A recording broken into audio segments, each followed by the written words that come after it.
बघा, महाराष्ट्राचे निकाल लागून 8 दिवसापेक्षा जास्त काळ झालेला आहे. मुळात जो निकाल लागला त्याच्याविषयी लोकांच्या मनामध्ये संशय आहे. लोक खुश नाहीत. कुठे तुम्हाला खुशीचं वातावरण दिसत नाही. एवढा मोठा विजय प्राप्त झालेला आहे.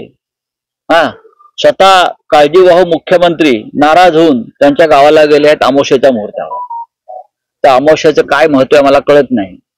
त्यांच्या गावात कोणती देवी आहे आणि देवेंद्र फडणवीस हे मुख्यमंत्री होणार, मुख्यमंत्री होत आहेत. महाराष्ट्र वाट बघतोय कधी घोषणा होते आहे, आणखीन कोणाचं नाव येत आहे मला माहित नाही. या राज्याच्या निकालांसंदर्भात देशभरामध्ये नव्हे तर जगातल्या अनेक भागामध्ये संशय व्यक्त केला जातो. 76 लाख मतं वाढली कशी?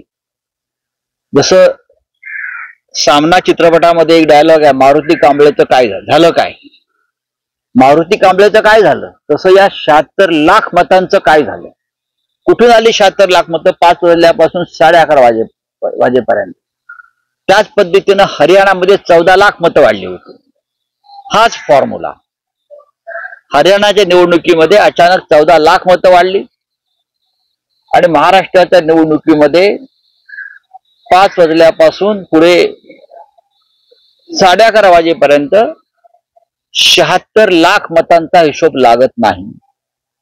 ही 76 लाख मतं जी अचानक वाढली, ही 76 लाख मतं ही जी महायुती नावाचा जो काय प्रकार आहे त्यांच्या विजयाचे शिल्पकार आहे.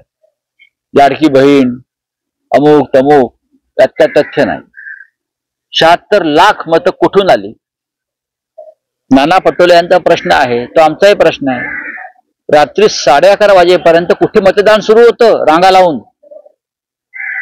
रात्री 11:30 वाजेपर्यंत जो आकडा दिला शेवटी, कुठे होतं मतदान चालू? दाखवा, निवडणूक आयोगाने दाखवावं की या भागामध्ये मतदान सुरू होतं. कोण करत होतं मतदान रात्री 11:30 वाजता?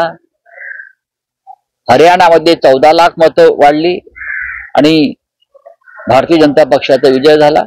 महाराष्ट्रात 76 लाख मतं वाढली आणि हे जे काय आहे प्रकरण महाविकास आघाडी त्यांचा पराभव झाला आणि महायुतीचा विजय झाला. हा विजय खरा नाही. बाबा आढाव आणि त्यांच्यासह असंख्य लोक आंदोलनामध्ये उतरलेले आहेत. हळूहळू महाराष्ट्र त्यात सहभागी होईल. या राज्यातली लोकशाही धोक्यात आहे. या राज्यातली समाज व्यवस्था धोक्यात आहे. या राज्यामधली निवडणूक यंत्रणा ही भ्रष्ट झालेली आहे आणि 95 वर्षाचे बाबा आढाव हे पुण्यामध्ये गेल्या 2 दिवसापासून आत्मक्लेश आंदोलन करतात. आज मला असं वाटतं माननीय शरद पवार साहेब त्यांना भेटायला चालले, इतरही नेते दिल्लीतून जातील. पण हे चित्र अत्यंत गंभीर आहे. महाराष्ट्राला कलंक लावणार आहे.